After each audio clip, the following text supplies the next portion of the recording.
Boa noite, irmãos.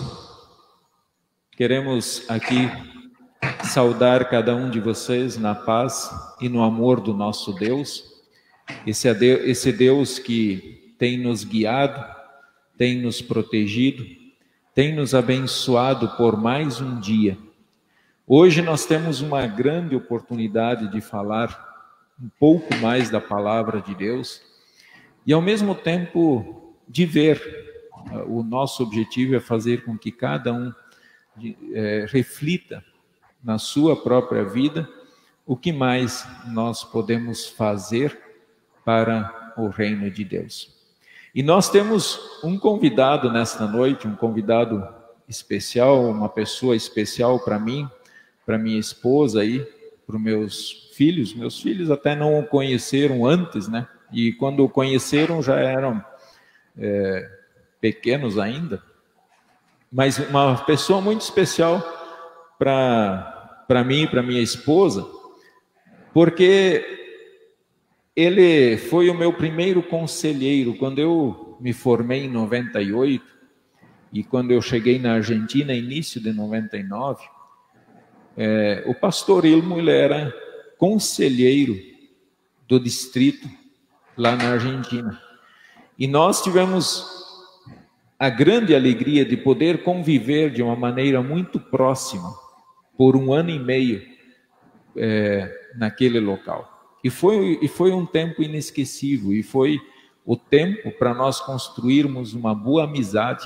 E essa amizade, mesmo que hoje muito distante fisicamente, mas uma amizade que permanece, uma amizade que dura. Então nós queremos aqui saudar cada um de vocês, e quero saudar aí o nosso convidado aí. Boa noite, pastor Ilmo. Boa noite, pastor Volmir. Nosso grande abraço a você, a Nelce e a toda a tua família, e também todos aqueles que fazem parte desse momento, não só hoje, de todos os momentos que vocês estão usando essa ferramenta tão bacana e tão especial agora nesse tempo, e que de repente surgiu aí, que deu o ar da graça e que realmente nos oportuniza bastante, de uma forma muito, muito bonita e especial, o fato de podermos levar a palavra de Deus. E eu não sei necessariamente porque eu estou aqui, mas simplesmente foi uma brincadeira que eu te perguntei quando é que você vai me convidar para uma live, mas na verdade eu quero manifestar minha alegria em poder falar para vocês. Eu não sou um teólogo especialista, eu sou um simples pastor, e muito mais pela amizade que a gente tem, e vamos ver se a gente consegue trazer algumas reflexões para enriquecer esse momento mútuo de perguntas e respostas e de compartilhamento daquilo que nos é comum. O campo comum é muito vasto entre nós como pastores, entre nós como igreja, e também como amigos e como filhos de Deus também. Bom, duas coisas, né, pastor? Primeira dela, a questão da ferramenta. Realmente, nós já vínhamos transmitindo os cultos aqui antes da quarentena, então isso ainda no tempo do pastor Geraldo, que eles começaram a transmissão dos cultos. E aí, quando começou todo esse período agora de quarentena, claro que nós intensificamos o nosso trabalho, então eu tive que aprender muita coisa aqui para que o meu filho não precisasse toda noite vir aqui e ficar comigo, de repente, o tempo todo da live, cuidando de todo esse esquema. Então eu me obriguei, de fato, a aprender, e a gente está procurando usar isso da melhor maneira, né? E que eu acho que estamos assim tentando e conseguindo muita coisa. Da mesma forma, eu vejo que você tem conseguido colocar muitas coisas aí pela internet, e eu quero te parabenizar por isso. Segunda coisa, parece que você não me conheceu tão bem assim nesse 1 ano e meio, né? Porque você sabe que comigo não pode brincar assim, eu levo muito a sério as coisas. Então, Então foi uma brincadeira que você fez, mas que acabou surtindo saindo dessa live aí, e o tema realmente é muito fantástico, é muito importante, né? Mas antes de nós começarmos o nosso assunto, pastor, eu gostaria que você falasse um pouquinho da tua vida, né? Um pouquinho, quem é o Wilmo, onde nasceu, fica à vontade. Pois é, eu até queria fazer uma referência, eu estive em Cacoal, eu só não posso precisar o ano, mas foi lá antes de 89, 90, me parece. Eu me formei em 94. Nós fizemos uma excursão para os lados de Rondônia e o nosso centro era Cacoal, né? E tenho dois amigos assim bem especiais e muito próximos aí, né? E na época eu fiquei na casa de um deles, que é o Wilson, tá? O Wilson Klein. Wilson Klein? Quem é o outro? Porque esse eu conheço. Quem é? E se ele está assistindo, eu já deixo um abraço para ele, enfim. Acabou de entrar aí. É? Olha lá, quem entrou último na live aí, olha lá. É ele? Wilson, pastor Wilson, eu não vou esquecer a água de coco que nós tomamos lá. Terminamos com os cocos aí perto da casa dele. Ele morava bem na esquina da igreja, era logo ali né? Uhum. E outro amigo é o Ivo, né?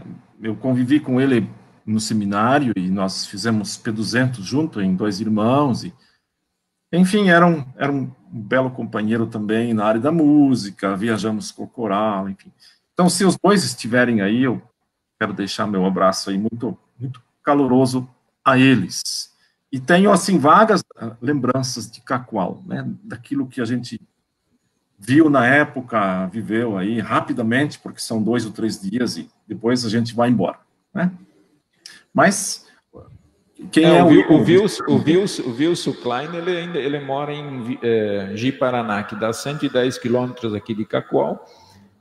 O Ivo ele tá aí, ó, participando aí, já te mandou um abraço aí, já tá online aí contigo, tá te ouvindo aí, tá? Então ele é membro aqui da congregação e tem sido assim uma grande ajuda. Se ele era no tempo do seminário, né, ele continua assim muito firme aqui na congregação, ele tem auxiliado bastante na questão da música, inclusive ele tem gravado alguns CDs assim muito bacana, inclusive um dos 10 mandamentos, né? Que bom. Agora pode falar do Wilmo. Quem é o Wilmo, então?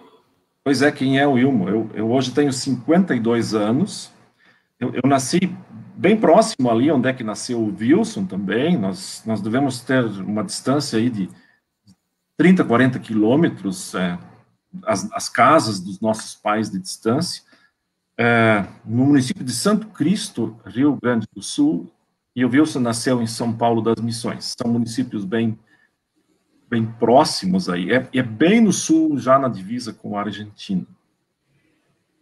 Bom, eu me formei no seminário em 1994 e logo após a formatura eu fui recebi chamado da Argentina, onde nós permanecemos durante quase 6 anos. E no ano de 2000 nós retornamos ao Brasil.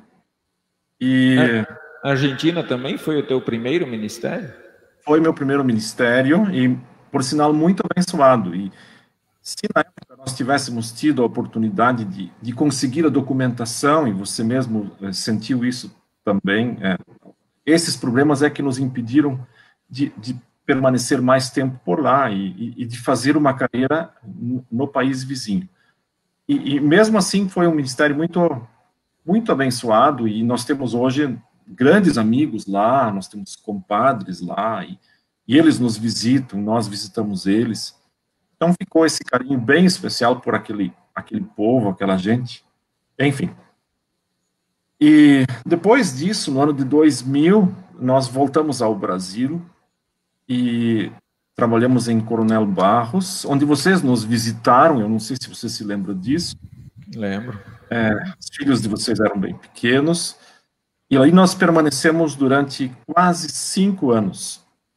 Um ministério muito, muito abençoado também, uma comunidade muito pequena, mas muito acolhedora.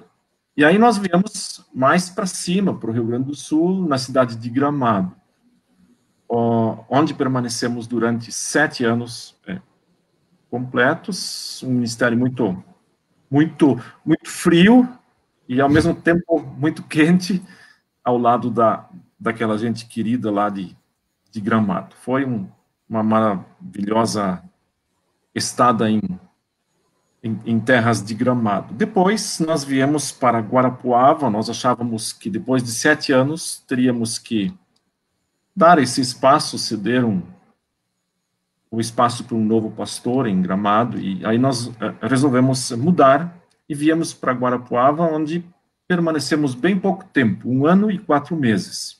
Uhum. Aí nós fomos cedidos pela IELB para a Igreja Reformada de Araputi. A IELB tem um protocolo de cedência de pastores com esta igreja já há mais de 20 anos, e na troca, essa igreja disponibiliza recursos para a formação de pastores. Tanto que, nesses últimos anos, nesses anos que eu estou aqui, todos os anos temos auxiliado significativamente alguns estudantes do seminário para que eles possam cursar os seus estudos e depois servir a igreja. E mesmo até, quem sabe, vir a servir aqui. E aqui nós estamos desde 2014, portanto, vamos estar completando 7 anos nessa igreja muito querida e com quem a IELB tem uma boa parceria e uma história bonita também, apesar de ter um cunho calvinista, mas eles se identificam muito com os pastores luteranos, porque é um calvinismo que não passou, por exemplo, pela Inglaterra, não passou pelos Estados Unidos, mas ele veio diretamente da Holanda e se estabeleceu aqui. E os pastores luteranos se encaixam muito melhor no sistema que eles estavam acostumados lá na terra natal, de trabalhar o ministério, de viver igreja e tal, de uma forma mais pragmática e tudo mais. E aí, que legal. Pode falar, pastor. Não, então, nós temos, então, eu sou casado com a Carmen, e temos 2 filhos, a Júlia, com 19 anos, e o Ézer, que tem 17 anos. Enfim. Já estão caminhando, né? Já estão quase seguindo a vida deles, deixando os pais aí meio sozinhos, não é, não? Exatamente, exatamente. Então, esse é o caminho, essa é a rotina normal, né? E que Deus nos concede viver a cada dia. São dias bonitos, né? E a gente não cria os filhos para ficarem conosco, mas que um dia eles nos acolham também, assim como a gente cuida dos nossos pais hoje, ou pelo menos deveria cuidar deles. Muito bacana. Pastor, qual a data do seu batismo? É uma data que, para mim, ela é bastante significativa e importante a gente sempre estar lembrando, né? Bom, eu nasci no dia 20 de abril de 68 e fui batizado dia 12 de maio daquele mesmo ano, né? Então, nem aí, nem um mês de distância, né, entre o nascimento e o batismo. E a minha confirmação foi no dia 1º de novembro de 1981. Que bacana. Sempre teve vontade de ir para o seminário e ser pastor, ou isso veio só mais tarde? Na verdade, quando eu era bem pequeno, eu me lembro assim vagamente, a minha mãe me colocava, ou eu pedia para me vestir como pastor, e ela colocava o terno do pai, o casaco, o terno do pai. E quando não tinha mais isso, ela pegava uma capa de guarda-chuva, preto aquele, e botava por cima da minha cabeça e me vestia de pastor. E eu sempre admirava muito os meus pastores, que eu nunca esqueci, nenhum deles, desde que eu me recordo, eu sei o nome de todos eles. E eu sempre admirava eles ali na frente e tinha esse desejo também de repente um dia estar ali, mas jamais imaginava que isso viesse a acontecer da forma como tudo caminhou. E no fim das contas, por caminhos tão tortuosos, Deus nos encaminhou para o seminário. Depois de 3 anos ajudando e trabalhando com o pai em casa, de repente eu voltei a estudar, na época do antigo Mobral, e fazendo 7ª, 8ª série, e lá em 86 eu fui para o seminário, né? E bom, e aí só foi, né? E aquele tempo ainda fazia o 2º ano, né? O 2º grau lá, né? Era isso? Isso, eu fiz o 2º grau, sim. Eu sou formado em magistério, por exemplo, né? Na época, com estágio, tudo, né? Enfim. Até para que as pessoas lembrem disso, talvez muitos que estão aí participando na nossa live, eles lembram, né, que anos atrás, os jovens já iam muito cedo, inclusive eles cursavam o 2º grau no próprio seminário, e dali já emendavam a teologia direto, então não ficavam só 6 anos, como é hoje, no seminário, mas às vezes passava 10 anos no seminário até terminar tudo, né? Então o período era mais longo e a saída de casa, ao mesmo tempo, era mais cedo do que é hoje, né? A saída lá, a hora que ele terminava aí, e estava pronto para entrar no 2º grau, ele podia já ir ao seminário se tivesse condições e possibilidade, né? Então, sem dúvida nenhuma, é uma coisa interessante aí para a gente estar analisando, né? Eu mesmo fiquei 9 anos lá, né? Com o estágio, né? 9 anos. É bastante, hein? Então, a coisa, ela é interessante, né? E assim mesmo, conseguiu superar todas as dificuldades, né? E isso demonstra que também teve muita força de vontade. E a gente louva a Deus por isso, porque as dificuldades sempre continuaram, né? Então, e superaram todas elas, né? Mas eu quero aí já mandar um abraço aí para a Carmen também, tá? Foi uma pessoa muito especial para nós, com quem nós tivemos aí também a alegria de conviver nesse período e brincar bastante e nos conhecer, foi muito bacana, tá? Um abraço aí para sua esposa. Irmãos, antes de nós iniciarmos aqui o nosso estudo, o nosso tema proposto, eu quero só dar um recadinho a vocês, que nós não teremos tempo aí de ficar mencionando todos que estão participando da live, o nome de cada um, mas se aparecer algum tema, algum comentário que nós julgarmos assim que é importante e que ele encaixa dentro do assunto, ou uma pergunta de vocês, nós vamos estar fazendo isso aqui e respondendo e comentando, então desta maneira vocês poderão também participar conosco, tá? O assunto ele é muito bacana mesmo. O texto que eu quero fazer a leitura, inclusive depois o pastor poderá começar então com as suas considerações iniciais, é o texto de Isaías, capítulo 5, versículos 1 a 7, e eu vou usar aqui a nossa linguagem do Almeida tradicional, que nós temos sempre usado aqui na Concórdia. Depois, se o pastor quiser usar, de repente, fazer algum comentário na linguagem de hoje, fique bem à vontade, tá? Então, conta-se a parábola da vinha má. Agora cantarei ao meu amado o cântico do meu amado a respeito da sua vinha. O meu amado teve uma vinha num outeiro fertilíssimo.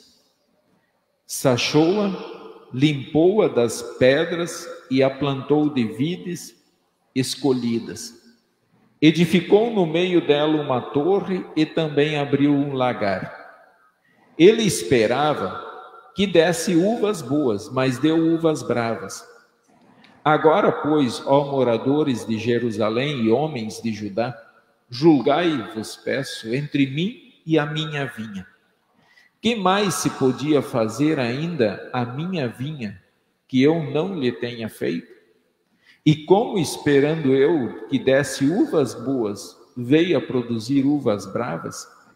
Agora, pois, vos farei saber o que pretendo fazer à minha vinha.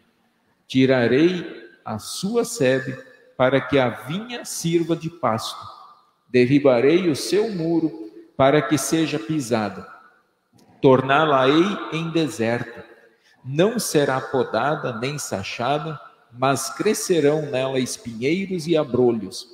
Às nuvens darei ordem que não derramem chuva sobre ela, porque a vinha do Senhor dos Exércitos é a casa de Israel, e os homens de Judá são a planta dileta do Senhor, que desejou que exercessem juízo, e eis aí o quebrantamento da lei, justiça, e eis aí clamor. Então esse é o nosso texto, o texto de Isaías, e nós, o pastor então destacou como tema para esse momento de reflexão, que mais se poderia fazer por minha vinha? Pastor, é interessante que ali logo no início do texto ele fala meu amado. Quem seria esse amado aí do texto? Muito bem. Essa pergunta, ela na verdade é uma pergunta que... Está sem som, pastor. O teu microfone está sem som. Nós não estamos te ouvindo.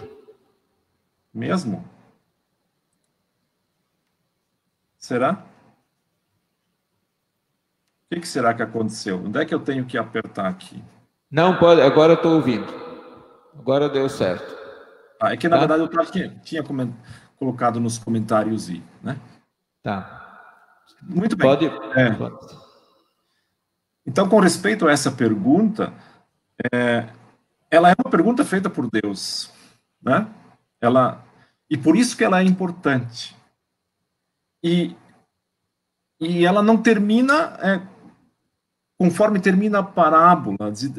Como é que Deus responde a pergunta que ele fez para ele mesmo? Existem pequenas divergências, por exemplo, com quem o profeta estava dialogando, com Deus, ou Deus dialogava com ele mesmo. E particularmente penso, eu como pastor, assim, olhando o texto assim, né, da minha ótica, Deus estava conversando com ele mesmo, ou Deus Pai conversa com Jesus Cristo sobre a sua vinha, sobre a sua igreja, os dois batendo um papo legal sobre aquilo que Jesus viria fazer depois em favor da sua vinha, e ela vai aparecer lá nas histórias de Jesus, depois lá na frente, lá em Mateus 19, em João 15, e várias vezes esse tema retorna, e com a ideia assim de que Deus nunca parou de fazer alguma coisa pela sua vinha. Aqui ele pergunta, ele estava extremamente irritado, ele estava extremamente nervoso, porque aquilo que ele fez não deu resultado, né? Mas, na minha ótica, quem está perguntando, ou quem está conversando aqui, os amigos, são o Deus Pai e o Deus Filho, entre eles, fazendo uma troca de ideias, uma exposição daquilo que estava acontecendo entre o povo de Israel. A gente sabe quem era a vinha, mas os que estavam conversando, pessoalmente acho que era o Deus Pai e Deus Filho. Vamos só para as pessoas compreenderem aqui, então, na verdade, Deus falava com ele mesmo, como se nós estivéssemos fazendo uma reflexão de um problema pessoal nosso, onde a gente senta às vezes e começa a conversar sozinho, parece louco lá, conversando, né?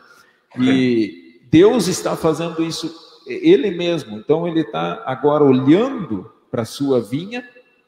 E eu gostaria que o senhor explicasse o que é, de fato, uma vinha, para que os nossos participantes entendam. Tá? Mas, então, Deus está lá, olhando para a sua vinha, vendo os seus problemas e pensando o que fazer. É isso, né? Não, na verdade, nem pensando o que fazer, porque ele já raciocina e pergunta o que mais eu poderia ter feito, e eu não fiz, né? E na medida que passando, ele na verdade não para de fazer coisas, né? Mas antes de eu entrar nessa reflexão, esse texto, na verdade, ele já vem um pouquinho mais tarde. Vejam que ele está no capítulo 5, e eu precisaria voltar ou retornar ao capítulo 1 para a gente se situar um pouquinho melhor no contexto que Isaías foi escrito e o que vem ali, o que antecede um pouquinho essa palavra sobre a vinha, e isso está no capítulo 1, versículo 15 ao 18. Eu queria fazer pequenas chamadas sobre esse texto, se os irmãos quisessem acompanhar ali. Isaías 1, 15 até o 18a. Acho que esse é o texto assim que resume Isaías, né, para aquilo que vem depois, na minha ótica. Eu vou ler na minha versão aqui, de repente pode ter pequenas mudanças em relação ao que vocês têm aí. Ali diz assim: quando vocês estenderem as mãos em oração, esconderei de vocês os meus olhos. Mesmo que multipliquem as suas orações, eu não vou escutá-las. As suas mãos estão cheias de sangue. Lavem-se, limpem-se, removam suas obras más para longe da minha vista. Parem de fazer o mal. Aprendam a fazer o bem. Busquem a justiça. Acabem com a opressão. Lutem pelos direitos do órfão, defendam a causa da viúva.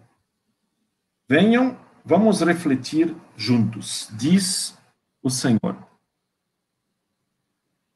É interessante que, de repente, Deus olha para uma pessoa que está em oração e de repente ele diz assim: eu não posso olhar para você, eu não consigo ver você em oração e tendo uma série de coisas que estão por trás de você e que não me agradam.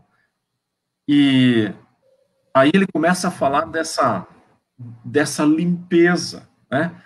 Para você plantar uma vinha, ou para você fazer qualquer tipo de horta ou serviço na sua lavoura, você vai ter que fazer uma limpeza, né? Você vai ter que fazer uma série de coisas que permitam que você possa plantar alguma coisa que dê resultado para você. E por isso que, para mim, começa aqui a plantação da vinha.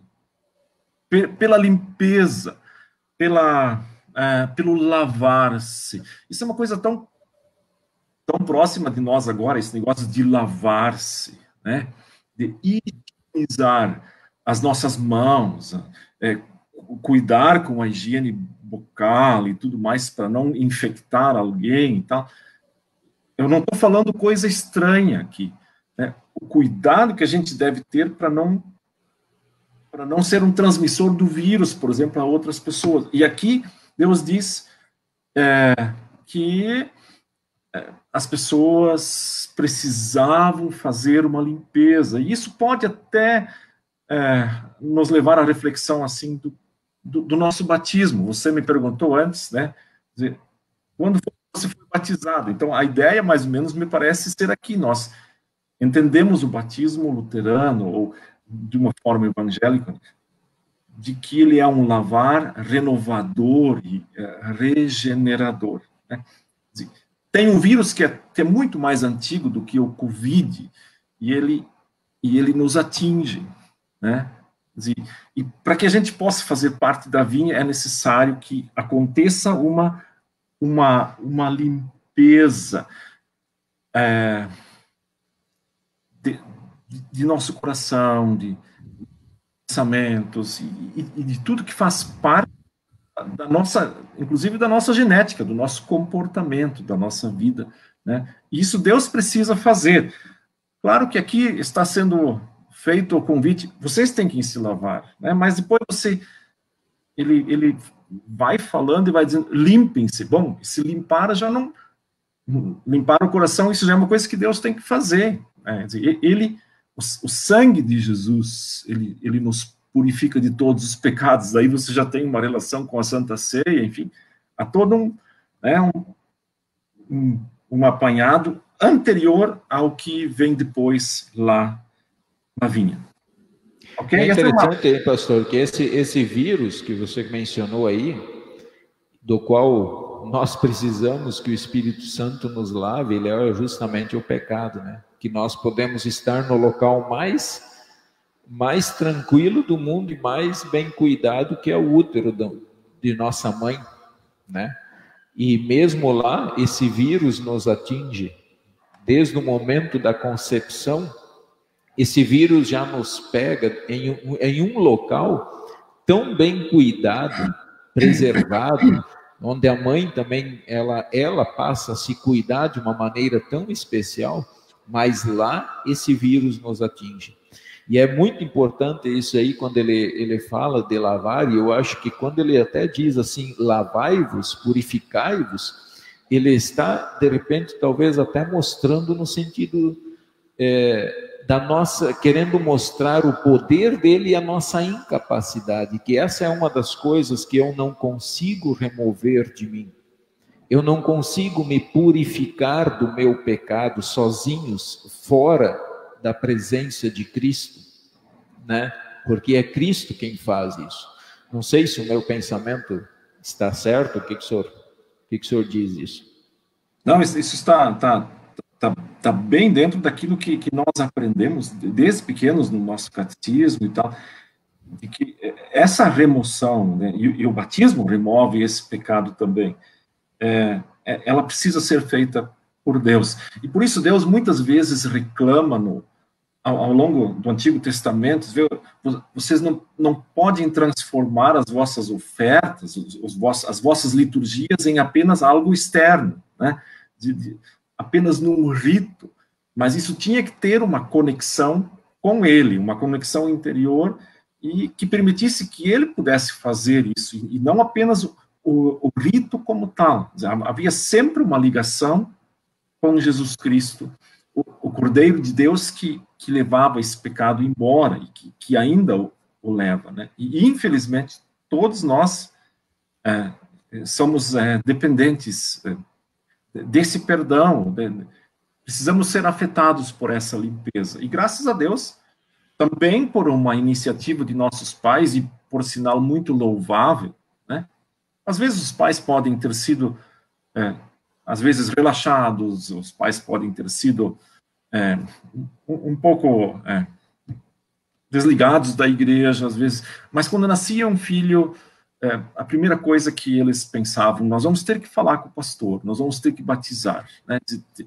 Esse encaminhamento, ele é muito importante, e nisso Deus também tem a sua participação, ele também lembra esses pais, indiretamente, pelo seu Espírito, de que estas crianças, esses seres, que já vêm desde o ventre cuidados por ele, precisam ser encaminhados para essa limpeza, né? Muito bem, é muito importante, pastor, eu estava aqui lendo o restante do versículo 18, né? Quando ele fala assim, ele faz um convite, venha para nós conversarmos, né? Dialogarmos sobre isso, e aí ele continua dizendo, ainda que os vossos pecados sejam como a escarlata, eles se tornarão brancos como a neve, ainda que sejam vermelhos como o carmesim, se tornarão como a lã. Aqui ele está apontando de novo na profecia do Messias. Ele está já mostrando o que irá acontecer no momento em que Cristo vier. Como é fantástico essas palavras aí. Uhum. Eu compararia esse texto aqui com algo que acontece em todos os nossos cultos. Aqui, de fato, temos uma liturgia luterana bem no estilo luterano, ou evangélica também, como a gente tem aqui na Igreja Reformada. Você tem um chamado ao arrependimento. Eu acho isso muito interessante, quando a gente olha para João Batista, ele também aparece de alguma maneira com uma linguagem bastante forte, ele vem com o machado na mão, e coisas e tal, e diz, vocês têm que se arrepender, alguma coisa tem que acontecer, que os frutos de vocês não estão aparecendo. Então, é preciso fazer uma mudança, né? É um chamado. E são 9 verbos. Se vocês forem contar aí, só esses 9 verbos, todos eles mostrando assim, alguma coisa precisa ser feita. O Deus querendo, no fundo, dizer também, deixa eu participar nisso, ou deixa eu ajudar vocês nisso, ou dizer que eu tenho perdão. E aí, lá em João 15, depois, Jesus vai dizer, vocês do grupo aí, da vinha, vocês já estão limpos. Aqui ele manda fazer a limpeza. Lá ele diz, vocês já estão limpos pela palavra que eu vos falei. Né? Então, a limpeza é possível, ela acontece, ela é real, ela é verdadeira e coisa e tal. E essa palavra que você leu, eu acho ela fantástica. Depois da limpeza, depois da lavagem, a minha Bíblia, por exemplo, diz aqui, venham, vamos refletir juntos. Em algumas Bíblias, antes dizia, venham, vamos arrazoar, né? Aí, talvez na nossa cabeça surge assim, a gente vai arrasar. Não, não é isso. O que Deus está propondo aqui, e eu dei uma olhada nesse verbo especialmente, é quase que uma justificação. Ou ele propõe o que vem a ser em Mateus 18, onde 2 ou 3 estiverem reunidos. Aqui ele diz, vamos agora, depois dessa limpeza que cada um fez, vamos sentar junto. Né? E aí a igreja se enche. Né? E isso é o bonito, que a nossa liturgia, ela tem o chamado ao arrependimento, o chamado à confissão, e de repente Deus diz, agora sim, a gente pode sentar todo mundo junto e nós vamos ouvir o evangelho, nós vamos cantar, nós vamos receber a ceia, o pastor vai pregar para todos nós. Essa é uma frase aqui que quase nos justifica. Até é possível traduzir esse verbo, refletir juntos, ou deixa eu justificar vocês, deixa eu tornar vocês justos agora, e a gente pode sentar numa roda e conversar. Essa é a ideia básica aqui, né? E aí começamos a formar um novo momento, a vinha do Senhor. Aí nós podemos ir para o capítulo 5, na verdade, quando Deus nos convida a sentar. Vamos conversar. Quem seria então ali, pastor, agora? Então, já que nós fizemos essa pequena introdução, já identificamos quem que está conversando com quem, quem seria a vinha, então, agora? A vinha, em princípio, é o povo de Israel. Né? É o povo chamado, conduzido por Deus, né? Amado por Deus, e capacitado por Deus também para não ser uma exclusividade, e Israel para si só, mas também que fosse uma luz para os outros povos. Né? Israel, ela foi convidada não apenas para honrar aquele Deus, mas também ser uma luz para os povos que fossem encontrados ao longo do caminho. E aqui eles estavam, na verdade, sofrendo com o exílio, eles estavam lá sofrendo muitas coisas, e de fato você falou do sofrimento antes, tem alguém que tem história de sofrimento para contar, é o povo de Israel, né? E eles também sabem por que eles passaram por isso. E Deus novamente, e sempre de novo, retorna com essa ideia de amá-los e de refazê-los, e aí ele cria essa vinha, né? Esse lugar especial, limpo, bem preparado para nos mostrar o que ele faz com a sua igreja, como ele ama ela, como ele sustenta ela. Então, na época do texto aqui, como o senhor identificou, era o povo de Israel, aquele povo escolhido por Deus, mas que não eram, na verdade, assim, o objetivo de Deus não era que esse povo sentasse em cima desse escolhido, por ser escolhido de Deus, que ele sentasse em cima disso e dissesse, não, os outros povos que se lascam. Na verdade, a ideia era que esse povo fosse uma grande bênção para as outras nações. Né?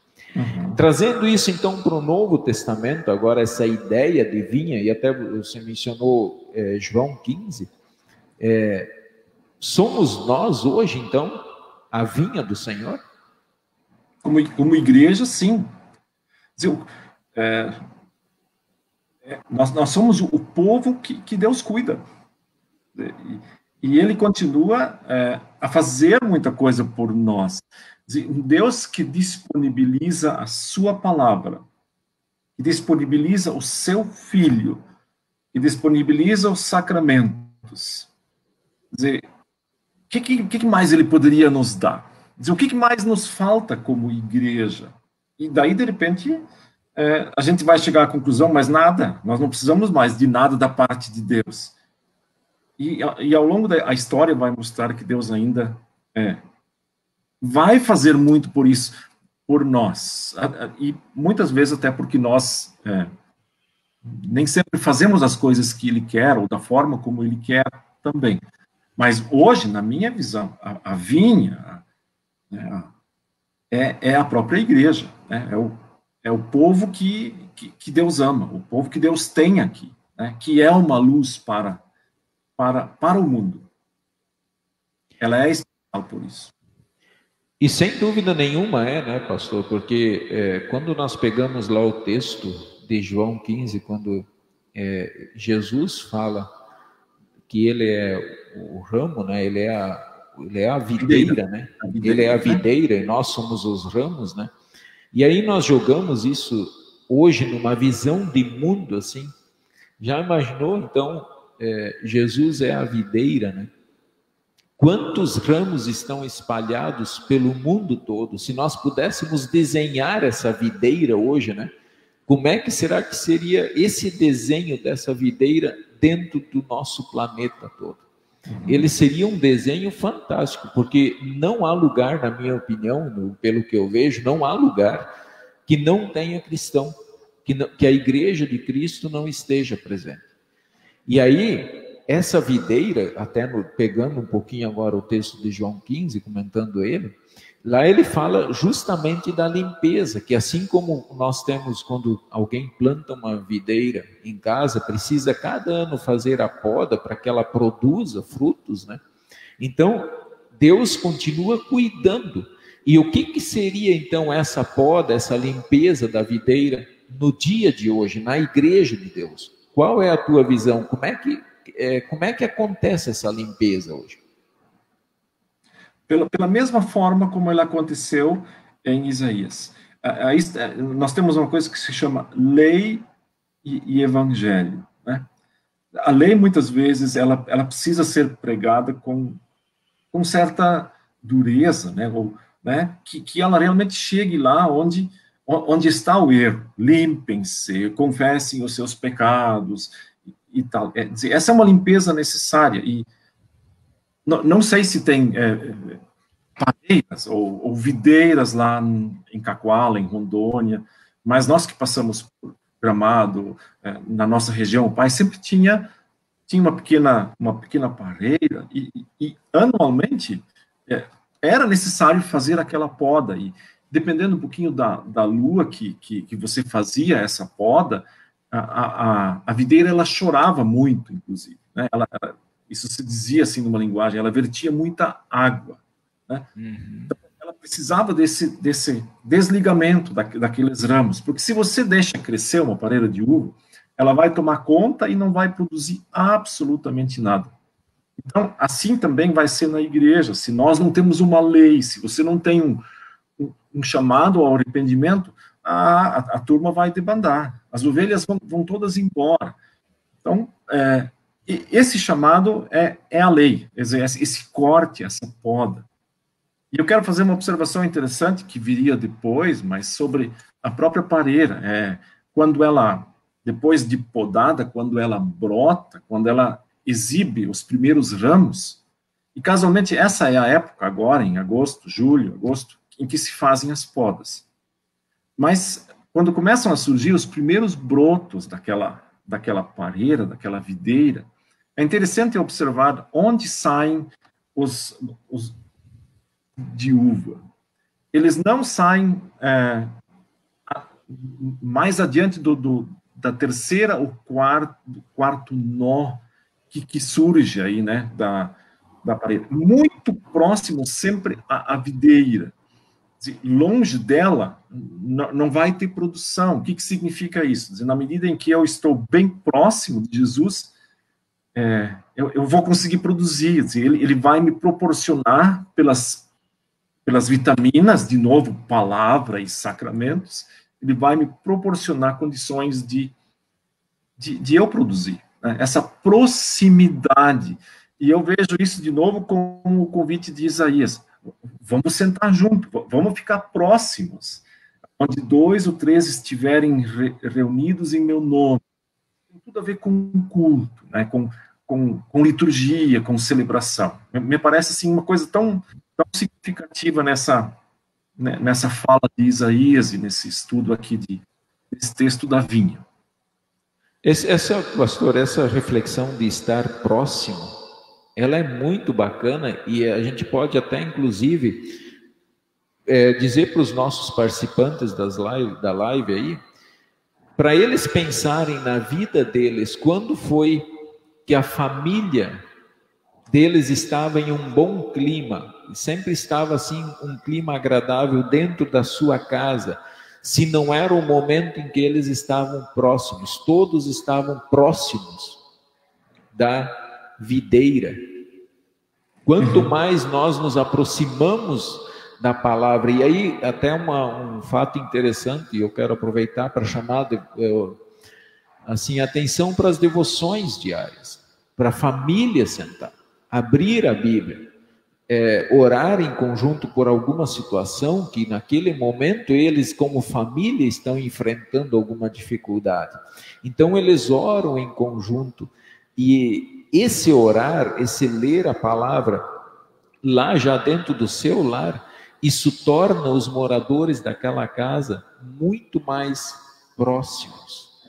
Essa é uma coisa fantástica, porque não é porque simplesmente é o humano, não, isso é algo de fato assim que vem de Deus, é algo que o Espírito faz no coração das famílias quando eles sentam e se aproximam de Deus. Há poucos dias eu fiz uma pregação sobre o tema Vinde a mim, e curiosamente na Bíblia esse convite de Deus, ele aparece 642 vezes, algo assim, né? Deus convidando as pessoas para chegarem próximas a Ele, e isso é interessante, quer dizer, venham próximos de mim. E eu faria uma reflexão ainda sobre isso que você falou, sobre família. Tentem pensar, ou façam um check-up na memória, onde vocês viveram os momentos, ou onde nós vivemos os momentos mais significativos e mais em que mais estivemos em paz conosco mesmos. Eu tenho uma frase que eu li esses dias, eu até anotei ela aqui para minha reflexão. As pessoas guardam muito mais fatos que viveram dentro da família do que os que viveram dentro de um escritório, né? E isso é verdade. Então, cada vez que você chega numa família, por exemplo, em que tem um devocional e que você não faz, você pensa assim, nossa, eu também poderia fazer aquilo ali. Porque prejudicar isso não vai. E eu acho que a grande vitória está quando você consegue dar a volta nessa tua, o que muitas vezes fica só na vontade, mas eu deveria fazer isso, e quando você consegue, com a ajuda de Deus, a tornar isso uma realidade. Aquilo ali vai ser algo muito marcante, porque você, querendo ou não, vai estar mais, não diria mais próximo de Deus, mas você vai estar conectado a Ele pela sua palavra, que nem sempre é lida, ou que nem sempre é refletida. E eu até tenho algumas observações depois sobre essa questão de família e tal, de como esse tempo de pandemia nos obrigou a repensar algumas liturgias até dentro de casa também, né? E família pastoral tivemos que fazer isso, ou modificar e nos adaptar, e não para menos, não para menos. Às vezes a gente só faz o mínimo, né? Ler o Castelo Forte ou a Bíblia é o mínimo. O que você conseguir fazer a mais, obviamente que isso te torna mais ligado a Deus, a própria Escritura, afinal, são textos bíblicos, né? A oração do Pai Nosso, ela deveria ser diária, né? Ninguém deveria ir dormir sem ter orado ou rezado o Pai Nosso, pelo menos isso, né? Mas cada um tem a sua liturgia, a sua forma de fazer isso, né? Mas é importante pensar. O seu momento também, né?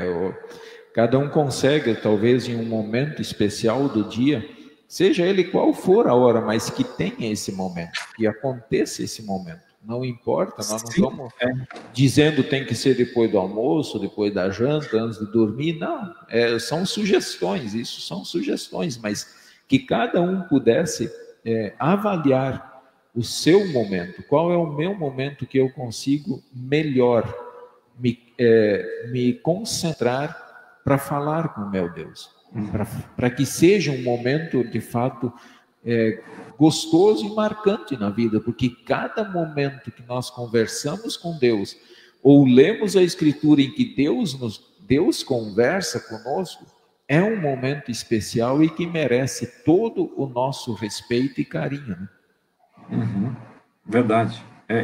E quando isso é possível fazer em família, nossa, é fantástico isso. E eu também queria, ainda sobre esse negócio de lembrar, né? Quantas coisas bonitas a gente já viveu na igreja, né? Talvez sejam os momentos mais bonitos e marcantes que fazem parte da nossa história. O nosso batismo, que a gente não viu, mas hoje nós temos fotografias, a nossa confirmação e todos os cultos e tal. A igreja é simplesmente maravilhosa nesse aspecto. É como você olhar para uma parede de uvas, toda ela carregada, você enxerga ali realmente o resultado, o esforço, de que aquela poda foi extremamente necessária e resultou nesses frutos todos aí.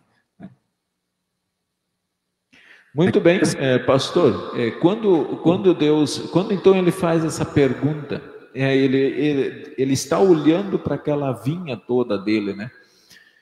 E ele faz essa pergunta: que mais se podia fazer ainda à minha vinha que eu não lhe tenha feito? Essa é uma pergunta bastante profunda, né? Ele está fazendo uma análise muito detalhada de tudo que aconteceu na vida do seu povo, das ações que ele tem, e até, na verdade, assim, vamos imaginar que, de repente, ele esteja conversando com a própria igreja ou com os pecadores, depois de perdoados, né? Vamos imaginar Deus agora sentado na nossa frente e nos perguntando, aliás, ele está nos perguntando aí pela palavra, né? O que mais, depois de tudo o que eu fiz, o que mais eu posso fazer? Exato. Essa reflexão, ela é muito profunda mesmo, né? Eu queria fazer uma observação sobre esse texto que você leu, de Isaías 5, sobre a linguagem. Eu até acho que a nossa Bíblia, essa que você leu, ela usa palavras difíceis, mas se a gente lê o seu original, no hebraico e tal, ele não usa palavras difíceis. Pensem numa linguagem simples, numa linguagem do dia a dia. De quando Deus...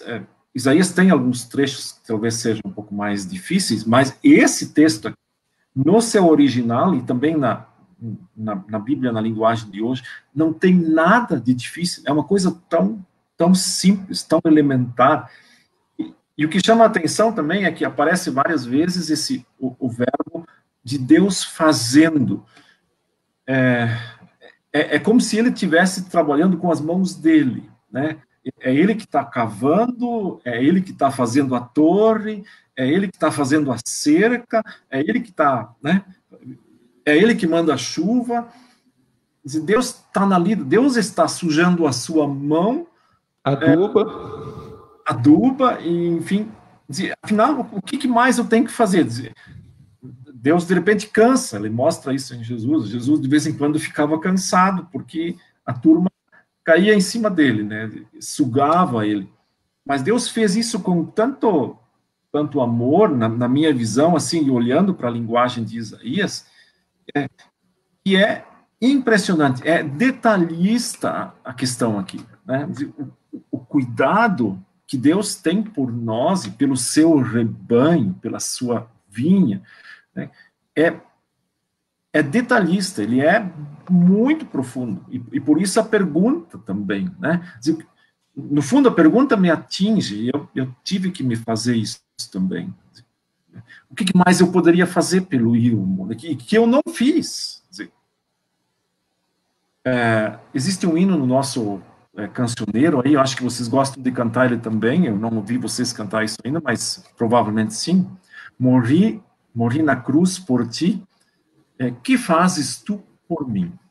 Né? Aí a pergunta, a gente canta isso, né? De Deus perguntando para nós, eu fiz tudo isso por você, eu morri por ti, e agora o que você vai fazer por mim? O hino devolve a pergunta para nós. E nós precisamos fazer alguma coisa por Deus? Claro que não. Claro que não. Né? Deus é completo, né? Mas nós queremos fazer. E nós podemos fazer. Honrá-lo, cultuá-lo, celebrar isso. Acho que isso é uma reflexão bem interessante. E nós temos que ser detalhistas também. E quando a gente é esporádico, lá de vez em quando, isso é preocupante também, né? Essa é uma manifestação até na minha live aí que eu fiz com a Eliane Sapka, né? Nossos professores aí manifestaram a preocupação justamente delas não conseguirem, por exemplo, trabalhar com as crianças em uma certa sequência. Por quê? Porque a criança que vem hoje, ela não vem no sábado que vem, não vem daqui 2 semanas, 3 semanas. Então, essa é a dificuldade que elas têm, no caso, de poder dar isso, oferecer isso para as crianças, né? E, ao mesmo tempo, a gente percebe que não é a primeira responsabilidade, também é dos pais, né? A primeira responsabilidade da educação dos meus filhos é minha, como pai, e é da minha esposa. Não, eu não posso terceirizar isso, eu não posso dar essa responsabilidade simplesmente para alguém outro e dizer que vira, porque ele é seu, e assim por diante. Não, essa responsabilidade é nossa, né? Então, esse cuidado, ao mesmo tempo com a vida pessoal de cada um, ela é importante. E cada um poderia agora fazer a pergunta olhando, né? Olhando para Deus e de repente imaginando Deus perguntando para cada um: o que mais eu posso fazer por você? Eu já fiz, olha tudo que eu fiz, olha para a história, olha para a cruz, olha para Cristo. O que mais eu posso fazer por ti?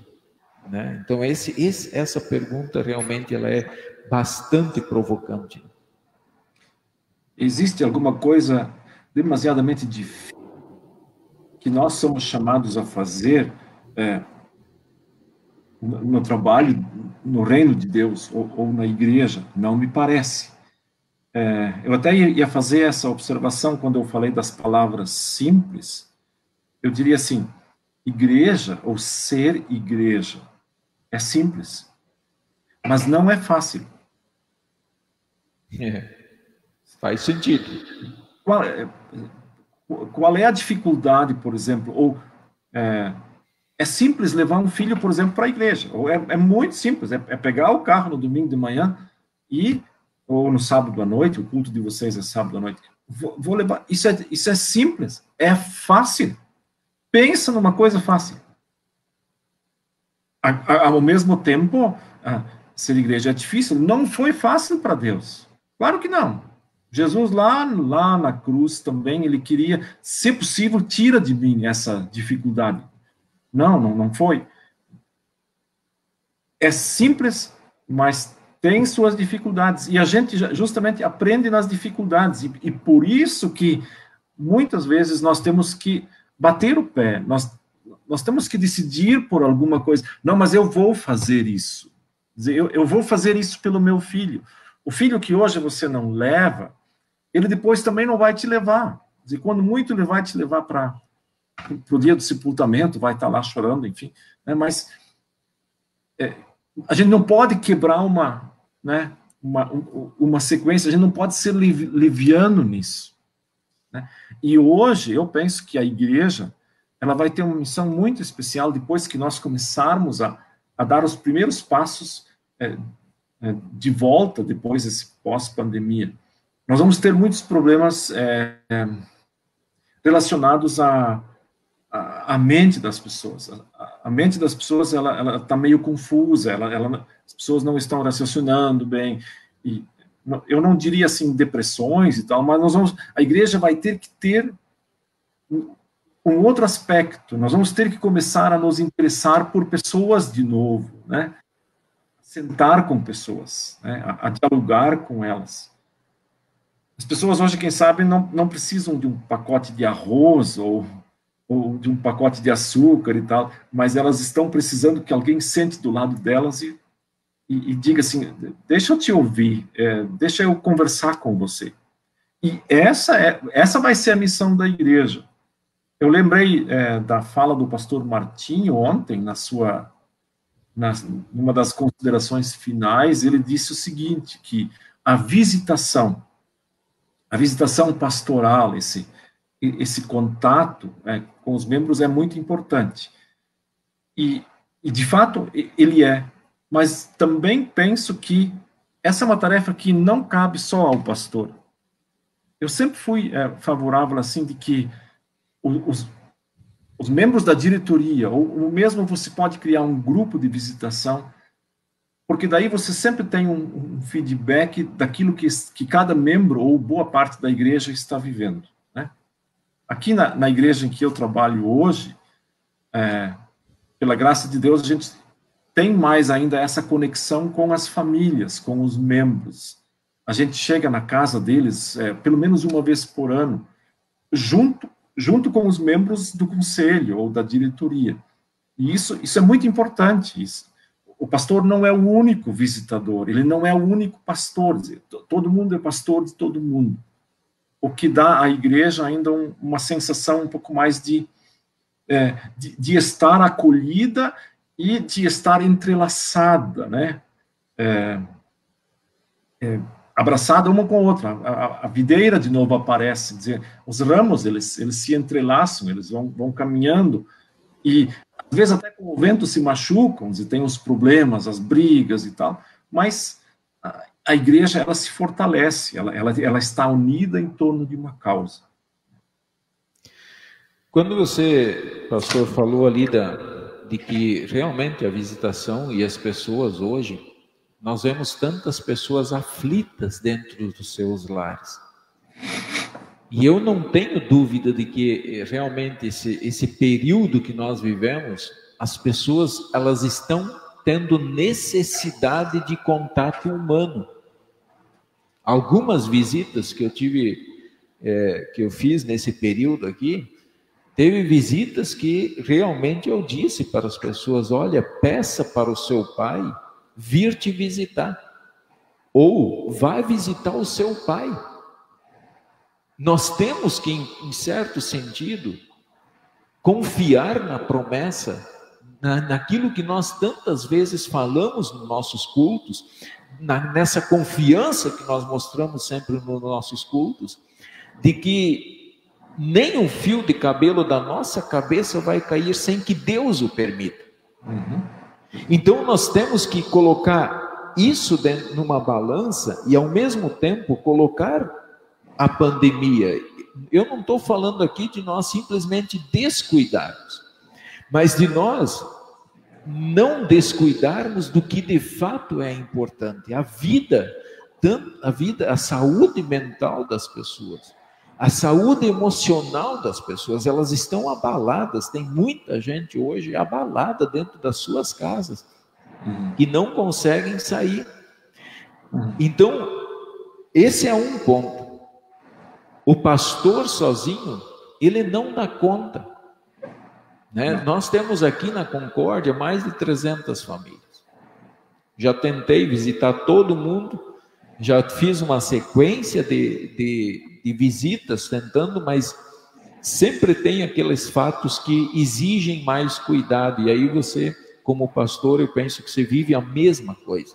Às vezes você tem uma agenda, você coloca numa agenda, mas existem famílias que estão numa situação muito delicada e que exigem um cuidado pastoral muito intenso.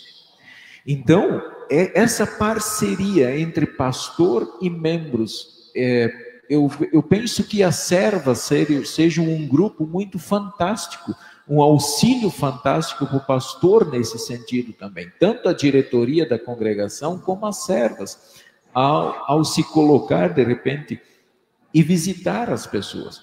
Nós tivemos aqui, as servas sempre tinham programadas visitas, na semana na quarta-feira que não tinha reunião, às vezes eles se dividiam em 2, 3 grupos e iriam visitar os idosos, aquelas pessoas que de repente estavam enfermas e que precisavam de um cuidado.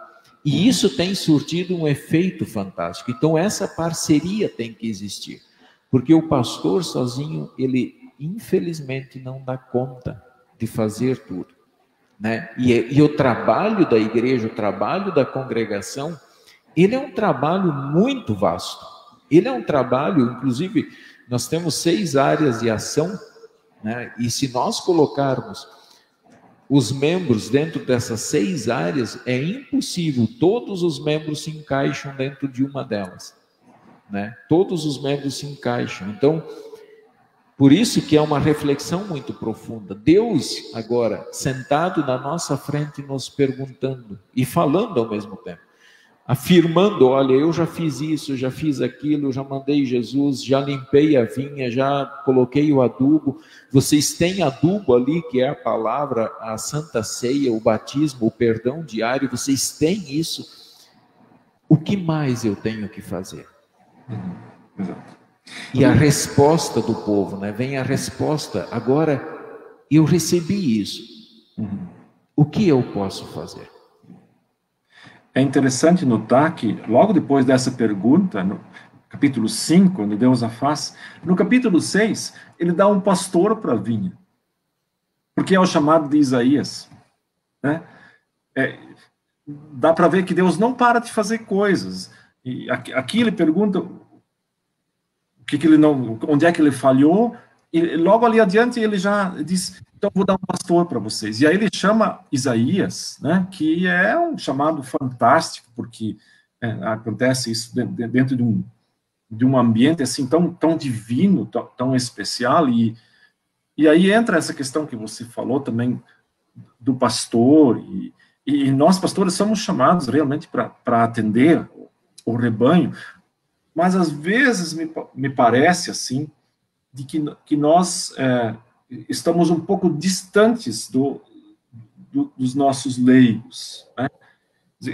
Quem sabe até a gente colocou o ministério um pouquinho acima, né? Não sei bem onde está o problema, ou se isso de fato é um problema, mas eu acho que nós temos que caminhar nos mesmos passos. O Joãozinho e a Maria que estão lá, eles podem ter acesso ao pastor, e o pastor vai usar eles de alguma maneira também, estar mais próximos do leigo, fazer essa parceria. Eu sempre gostei disso no ministério, e nem sempre isso é possível, e obviamente que a gente aprende isso também ao longo dos anos, né? Mas não existe ministério sem leigos, ou não existe igreja sem pastor, ou coisas assim, né? Mas nós precisamos ser cúmplices uns dos outros, e temos que formar lideranças que nos ajudam e que caminham com o pastor. E isso também ajuda muito para as pessoas terem uma ideia do que é o ministério e de como ele funciona. O que ele demanda? É apenas fazer visitas? Claro que não, né? No sábado à noite é que tem que aparecer o trabalho do pastor, né? Também, e muito, né? E se ele tem 300 e poucas famílias, eu não sei, não me imagino como, né, como isso é possível cumprir com todas essas funções e atender todos fazendo as visitas, né? Então, a igreja precisa comprar essa causa, junto com o pastor também. O pastor é o e venham trabalhar comigo. Vamos fazer uma listinha. E por fim, eu queria mencionar algo que a gente fez aqui, que eu também nunca pensei, né? Mas a gente fez nomes de todas as famílias da igreja, e num culto de Natal ou num culto de Páscoa, cada família que estava ali recebia um nome de uma família e era convidada a orar por aquela família. E isso tem trazido resultados até surpreendentes, e muitos resultados a gente nem fica sabendo, né? E isso é uma coisa que também temos que aprender a fazer, a orar por famílias da igreja, e de vez em quando até pegar e ligar para aquela família, quando termina o ciclo, começa um ciclo novo, viu, nós estamos orando por vocês, o que vocês gostariam que a gente orasse, né? E isso traz experiências fantásticas. Um outro aspecto importante que também a gente tem aqui mais na Igreja Reformada é de criar grupos de oração.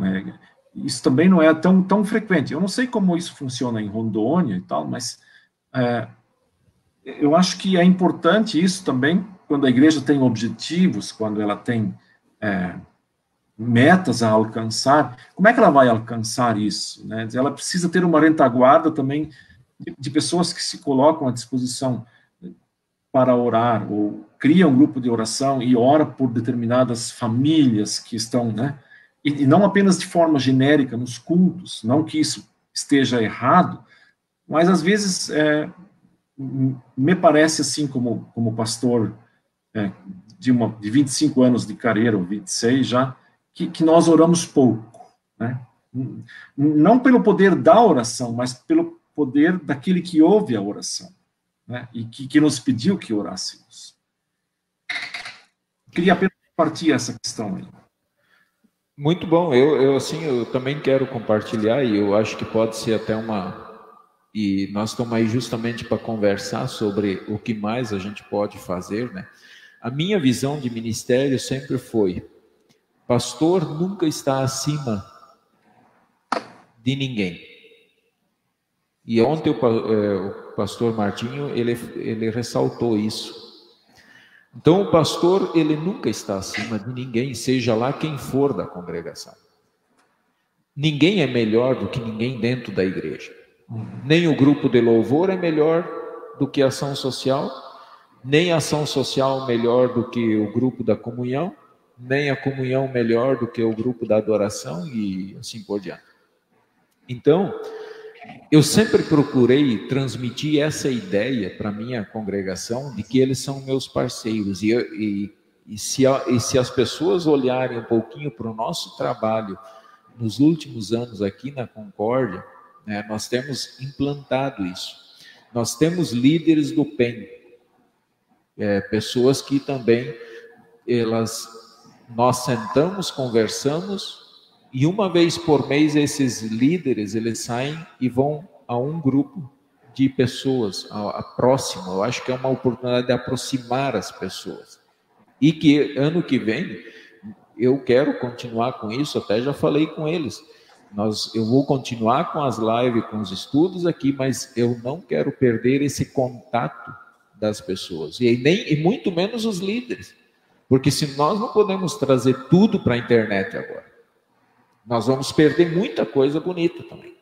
Então, nós vamos ter essa oportunidade. Nós temos os líderes do PEN, nós temos um grupo da ação social que está trabalhando, assim, fazendo um trabalho excelente. Nós temos hoje uma congregação que está começando, assim, a olhar com mais carinho na questão da resposta do amor de Deus nas suas ofertas, com as cestas básicas. Até mesmo a oferta do segundo culto do mês, ela é destinada para ação social, para que eles possam auxiliar alguns também. Nós temos aqui irmãos que, de fato, eu mencionei antes a reunião das áreas, né? Inclusive, esses irmãos, a gente senta, nós marcamos em torno de 3 reuniões por ano, aonde eles sentam e discutem o trabalho. Então, é essa minha ideia, de mostrar para eles que nós somos parceiros, ninguém é mais do que ninguém. Nós exercemos funções diferentes dentro do reino de Deus, né? E nós, como pastor, nós temos apenas um chamado que nos torna pastor. E Deus, o Espírito Santo, nos capacita para isso. Mas os membros são nossos parceiros. Sem eles, e eu quero dizer aqui para todos que estão participando, sem vocês, o trabalho não acontece. Não acontece. Se não há uma parceria, impossível. O pastor não consegue tocar, fazer a parte do louvor, ajudar na ceia. O pastor não consegue fazer tudo sozinho. Nós precisamos ser parceiros. E aqui eu quero aproveitar e fazer um convite a todos aí que estão participando. Pensem com carinho. Esse tema, pastor Ilmo, foi fantástico. Para esse convite, o que eu posso fazer? Se eu tenho vontade de ajudar na igreja, talvez você não sabe ainda o que fazer. Mas procura o seu pastor, vai e conversa com ele, procura um líder que está à frente de um trabalho, o que se faz, como fazer o trabalho, porque eu tenho certeza que todos têm lugar no reino, no trabalho do reino de Deus. Eu até destaquei a frase do Ivo aqui. Ele colocou assim: Deus não precisa de nada, mas faço para o meu irmão necessitado. Essa visão é bíblica. Deus, de fato, ele não precisa do nosso culto para ser mais poderoso. Deus ele não é mais santo com o nosso culto. Agora, nós precisamos dele e, ao mesmo tempo, o meu irmão, aquela pessoa que está próxima de mim, ele precisa de mim. Deus não precisa das nossas ofertas, o nosso dinheiro lá no céu não tem valor. Mas a igreja aqui da terra precisa para fazer o seu trabalho. Não tem outra maneira de a gente fazer isso. Né? Não sei se o senhor quer comentar alguma coisa aí sobre isso.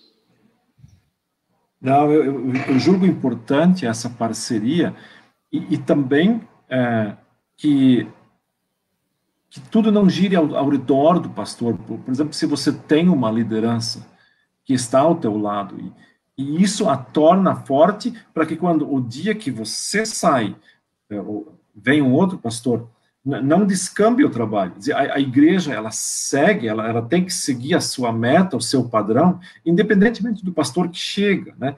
E isso é muito interessante aqui na Igreja Reformada, entra e sai pastor, mas os leigos, eles conseguem manter a sua a doutrina, a sua forma, a liturgia. Nós que viemos de fora, nós somos, digamos assim, intrusos, mas nós somos orientados por eles, faz assim, dessa forma.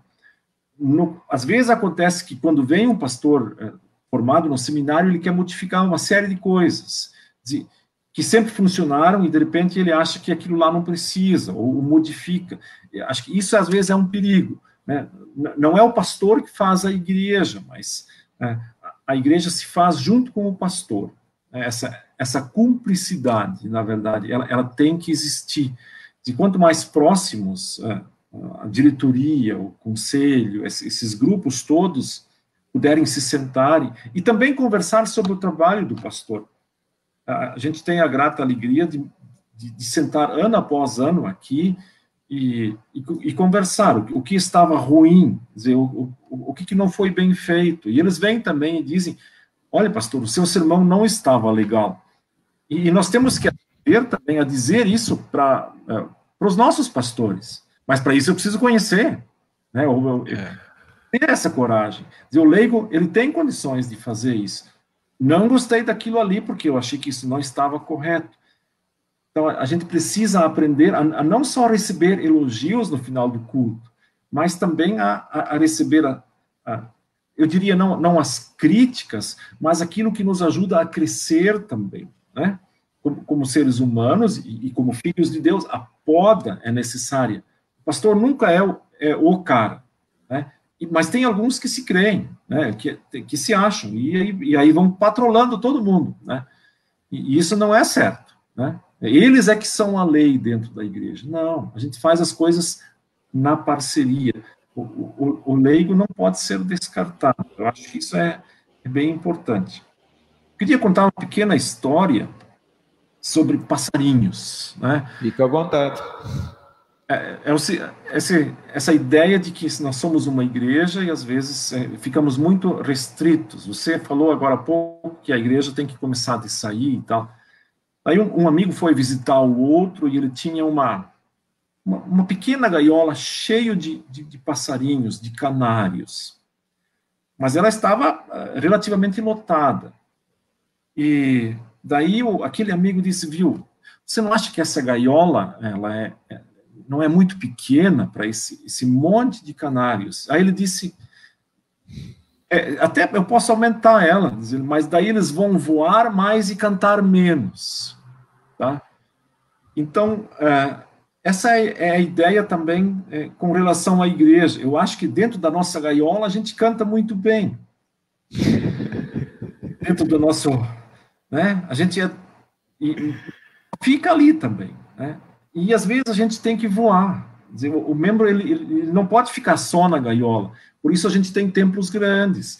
Templos, eu me lembro vagamente do templo de Cacoala, assim, ele deve ter modificado, mas eu assisto às vezes os teus cultos aí, eu percebo que ele é grande. Então não é uma gaiola tão pequena assim. E vocês cantam muito bonito também. Mas obrigado. Tem que voar. Nós precisamos voar. Mas para poder voar, eu tenho que estar bem alimentado também, né? De onde é que eu busco o alimento? Na gaiola, né? Na minha igreja. E aí eu vou poder voar. E é bonito ver o pássaro cantando, mas é bonito vê-lo também voar. E essa igreja que Jesus nos chama a ser, a fazer na rua. O nosso membro também, ele pode testemunhar, né? E eu queria trazer uma reflexão de um artigo que estava na revista Ultimato e que algumas pessoas falaram o que a igreja seria depois da pandemia, por exemplo, né? E vou fazer pequenas observações aqui, eu vou ler pequenos trechos aí. E aí ele diz o seguinte, a igreja reflete a espiritualidade vivida em família, ok? Você falou antes da família, se quer conhecer uma igreja, você tem que olhar para as famílias que você tem. O culto doméstico foi retomado. Eu não tenho essa estatística da IELB, por exemplo, se o culto foi retomado, né? O culto, se aumentou o número de devoções, por exemplo. Se aumentou o número de pessoas que pegaram o Castelo Forte e começaram a ler ele, né? Mas penso que sim. Espero ver a comunidade mais madura nos relacionamentos, né? Isso também é interessante. De repente, pessoas que não conseguiam se relacionar todos os dias, de repente se viam todos os dias e estavam aí e precisam agora se olhar olho no olho, sentar frente a frente na mesa, né? Então, isso a pandemia também nos ajudou. E de repente Deus nos está querendo dizer, viu, volte a amar a pessoa que está do teu lado, né? E foi essa que eu te dei, né? Então, às vezes a gente olhava para as outras pessoas e esquecia as pessoas que estavam bem próximas de nós. E uma outra ainda coisa sobre o culto, né? Ficou evidente que não cultivamos a vivência, mas o consumo da espiritualidade. Interessante isso.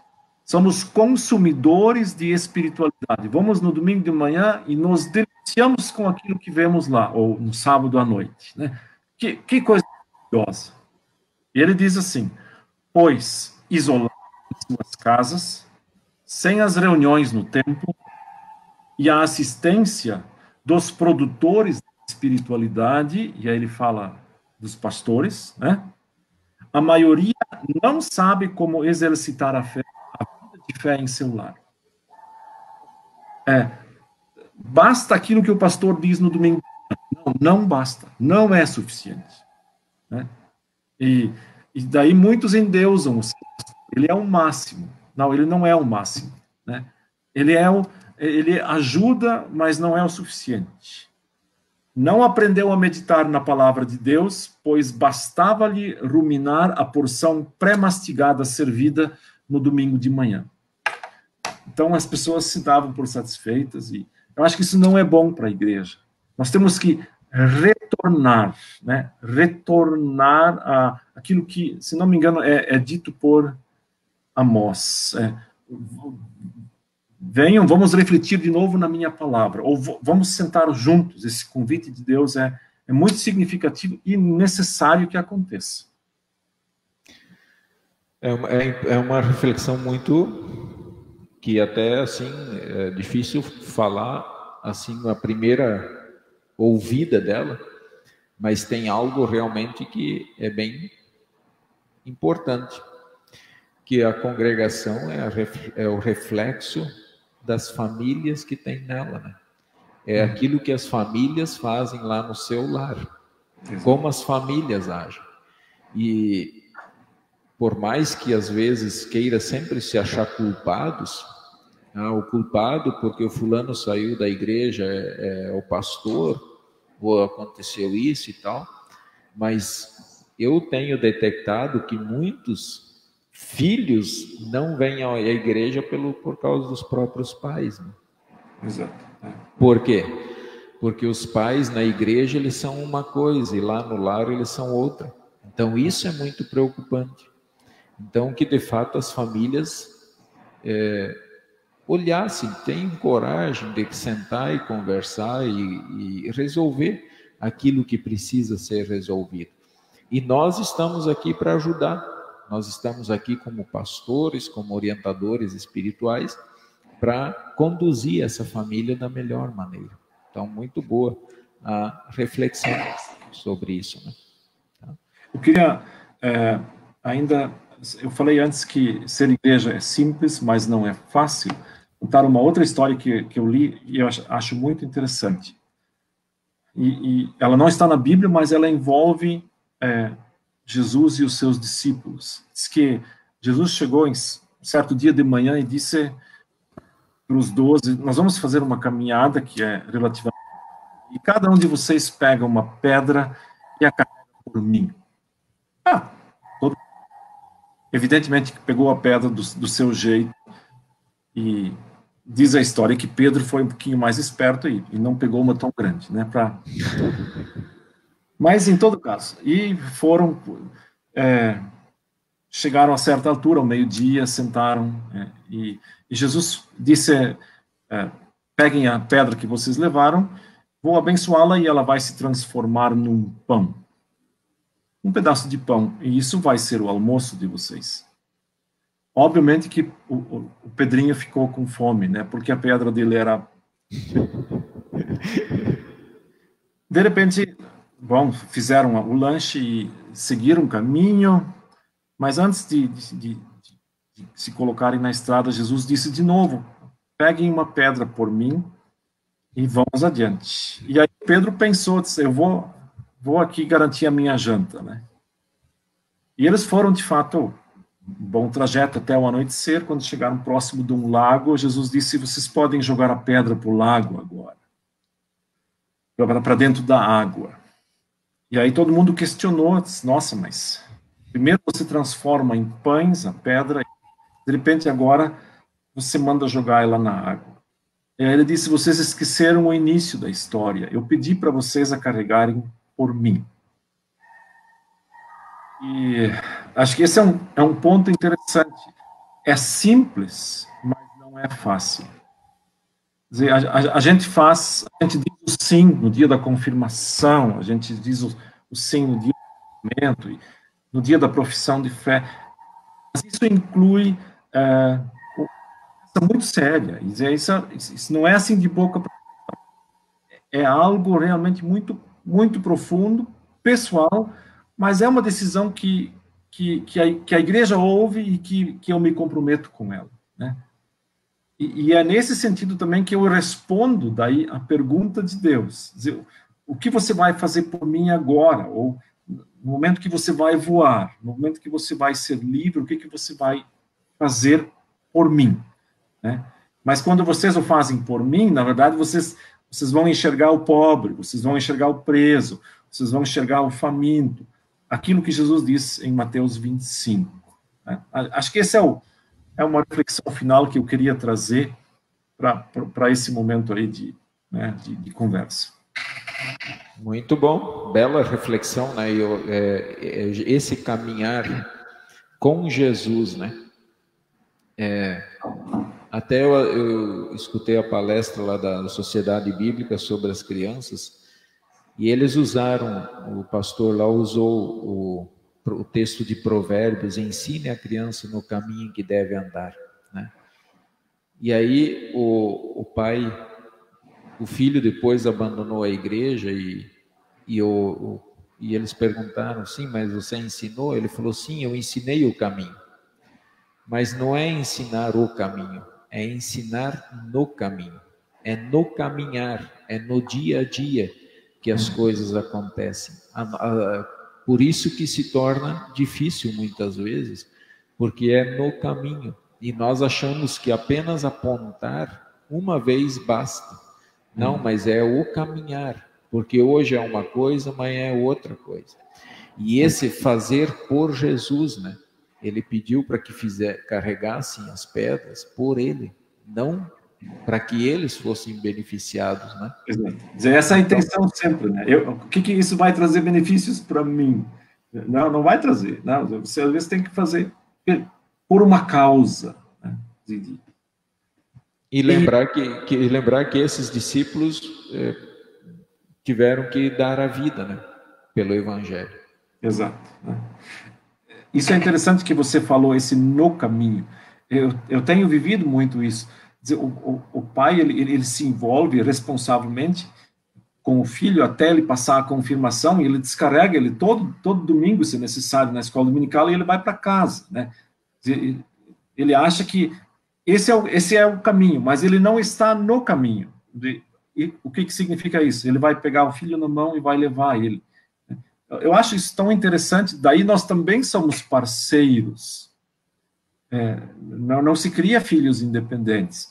A parceria na família tem que existir. Eu tenho que pegar o meu filho na mão e venha comigo, né? Queira ou não queira também. Com certeza. Esse é um ponto fundamental na vida, né? Pastor Ilmo, 1h30 aí nós conversando aí com o nosso povo. Eu gostaria que o senhor deixasse as suas palavras finais aí, e depois eu gostaria de mencionar algo que eu tenho hoje destacado no meu coração aí também. Olha, eu espero ter sido compreensivo ou compreendido por vocês na minha linguagem, e novamente reitero que eu não sou um especialista naquilo que eu me propus a fazer, enfim, um estudioso, um sábio da Bíblia, enfim, é apenas aquilo que eu vivo no ministério, algumas ideias que eu alimento e que eu gosto de às vezes explanar e tal, e sempre aprender também, né? E eu almejo que vocês ali em Rondônia, eu não sei se um dia eu vou ser pastor por lá, ou se isso ainda vai ser possível, mas alimento sempre muita ânsia, muita alegria em ver aquele trabalho desses que ali se instalaram e que fizeram história também, iniciando aqueles trabalhos, vindo do Espírito Santo, e eu acho que também tem alguns aqui que vieram do Sul, ou mesmo do Paraná. Nós temos uma mescla de gente, mas especialmente capixabas aí, esse grande esforço que eles levaram a igreja junto. E hoje estou num reduto de holandeses que trouxeram na sua bagagem a Bíblia. E a primeira coisa que fizeram foi uma escola e uma igreja, além da casinha deles e a cooperativa. Isso é tão marcante, aquele povo de Rondônia que fez história mesmo, que ao se estabelecer lá, e deveriam ter escrito livros das vitórias que Deus concedeu àquele povo lá. Né? Deve ter coisas impressionantes a contar ali, E por isso a IELB deve muito também ao pessoal de Rondônia, a igreja de lá, que é tão vibrante, né? Eu me lembro a gente foi cantar na linha 6, por exemplo, né? Que não é muito longe dali, me parece, né? Não, pertinho. Um cafezal lá, um senhor que era um grande fazendeiro e tal, almoçamos no mato, jogamos futebol, tinha um campo de futebol lá, se quebramos lá e tal. Mas é admirador isso e mostra que Deus, de fato, fez muita coisa. A Vinha de Rondônia, que é a igreja luterana, e todas as igrejas evangélicas, e ainda vai fazer muito, né? E a IELB deve muito ao pessoal de Rondônia também, né? Tanto que o nosso presidente agora vem de lá, ele saiu de Rondônia e veio para ser presidente, né? Essa é a minha palavra de admiração e de incentivo também a vocês que sigam sendo consagrados e participem no trabalho com o vosso pastor, a vossa liderança e tudo que é empreendido ali naquele lugar e naquela comunidade e nas outras também. E meu incentivo também para a missão. Eu acho que a gente não deve descuidar essa parte do voar, né? Tradicionalmente, a igreja luterana não faz muita missão, assim, né? A gente não vê a igreja crescer né? Ou cresce bem pouquinho. Eu acho que isso também é um aspecto que nós podemos melhorar, né? A gente tem muita condição e muito campo, a seara é grande, e fica meu incentivo aí que a gente possa também alimentar novas esperanças com campos missionários próximos a nossas igrejas também. Muito bem, eu quero aqui, pastor Irma, agradecer assim de coração pelo estudo aí, por esse momento de reflexão. Com certeza ele é muito útil, ele traz para nós reflexões profundas, né? Então eu quero aqui te agradecer de coração. E mesmo que começou com uma brincadeira, né? Se não ia te convidar para uma live, tá aí, tá marcado. Já tá feita a primeira, né? E já vou aproveitar aqui e convidar a hora que quiser fazer uma, estamos aí à disposição aí. Basta você me falar o tema aí e a gente marca um dia para nós sentarmos de novo e conversarmos, né? Então, isso aí agora você me conheceu um pouquinho mais, viu que não pode brincar assim tão fácil comigo, né? Que eu levo a sério esses negócios, então a gente precisa fazer acontecer. E eu vejo que esse momento aqui, pastor Ilma, ele vem de encontro àquilo do nosso tema, o que mais eu posso fazer? Não, nós podemos sentar e conversar com essas pessoas que estiveram aqui, sempre presentes aí na nossa live, então, com certeza, esse é um material que fica à disposição, né? Tanto no Face, como também vou postar no meu canal do YouTube. Então, esse material fica à disposição e tenho certeza que muita gente ainda vai participar e deixar os seus comentários, tá? Então, fica aqui o meu agradecimento. E eu peço licença para ti, pastor Ilma, e também para todos vocês que estão aí conosco nessa live, porque eu quero homenagear uma pessoa que nos deixou no dia de hoje. Uma pessoa especial na nossa vida, na minha vida. Não sei se o pastor Ilmo vai lembrar, mas é lá da Argentina. Foi um pessoal, uma família que nós conhecemos lá. Foi uma família que nós criamos um laço tão forte, né? Uma amizade, um amor muito próximo, a ponto de nós sairmos aqui de Rondônia já várias vezes e visitá-los na Argentina. Hoje Deus chamou a nossa irmã Ivone Kramp. Com muita dor no coração a gente lembra deles e a gente não pode estar lá nesse momento para dar um abraço a essa família tão querida na nossa vida, mas eu gostaria de fazer essa homenagem a ela, de lembrar dela aqui, conjunto com vocês, para mostrar o quanto isso foi importante na nossa vida, e a gente precisa expressar às vezes esses momentos e dizer isso. Nós já falamos para ela o quanto ela era importante para nós, né? E hoje Deus a chamou. Eu quero deixar aqui o meu abraço para a família lá na Argentina, para a família Kramp, que hoje está de luto. nós estamos de luto, nosso coração está triste, nossos olhos têm vontade de chorar. Mas eu quero terminar fazendo a leitura do texto de Apocalipse, capítulo 7, versículo 13 até o versículo 17, que diz assim: um dos anciãos tomou a palavra dizendo: estes que se vestem de vestiduras brancas, quem são e de onde vieram? Respondi-lhe: meu Senhor, tu o sabes. Ele então me disse: são estes os que vêm da grande tribulação. Lavaram suas vestiduras e as alvejaram no sangue do Cordeiro. Razão porque se acham diante do trono de Deus e o servem de dia e de noite no seu santuário.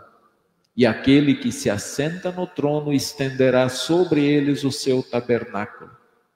Jamais terão fome, nunca mais terão sede. Não cairá sobre eles o sol, nem ardor algum, pois o Cordeiro que se encontra no meio do trono os apacentará e os guiará para as fontes da água da vida, e Deus lhes enxugará dos olhos toda lágrima. Essa nossa irmã, Dona Ivone Kramp, há poucos dias, pouco tempo, há uns 3 meses, ela descobriu um tumor, e hoje esse tumor a levou deste mundo. É claro que com a permissão, com o chamado do nosso Deus.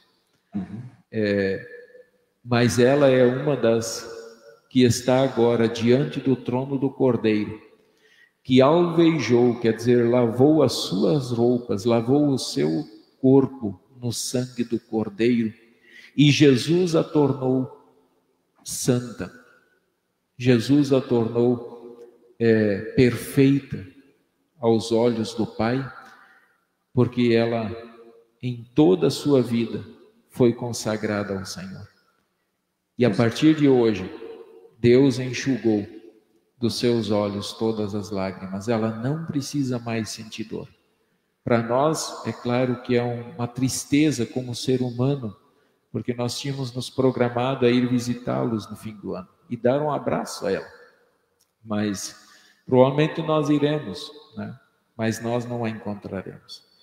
Mas eu sei que um dia nós estaremos juntos lá no céu. Então eu gostaria de deixar aqui essa homenagem, né, de coração aí.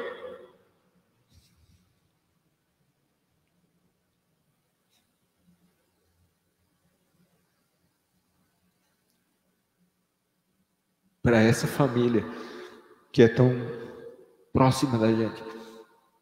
Nós, como pastores, nós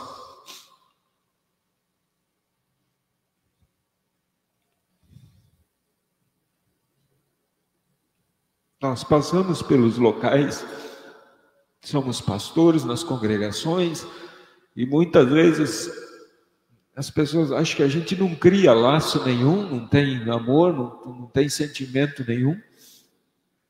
Mas quero dizer que isso é só uma ilusão, tá?